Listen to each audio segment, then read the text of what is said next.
بسم اللہ الرحمن الرحیم۔ آج ہم سورہ بقرہ کی آیت نمبر 155 سے 160 تک پڑھیں گے۔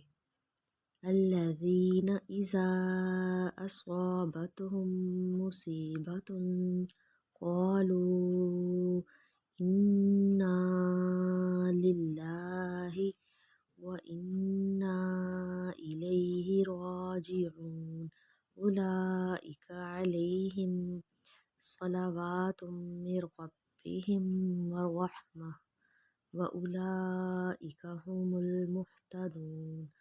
إن الصفا والمروة من شعائر الله فمن حج البيت أو اعتمر فلا جناح عليه أن يطوف بهما ومن تطوع خيرا فإن الله شاكر عليم۔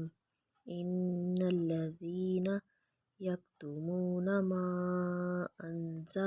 أنزلنا من البينات والهدى من بعد ما بيناه للناس في الكتاب أولئك يلعنهم الله ويلعنهم اللائنون إلا الذين تابوا وأصلحوا وبينوا فأولئك أتوب عليهم وأنا التواب الرحيم۔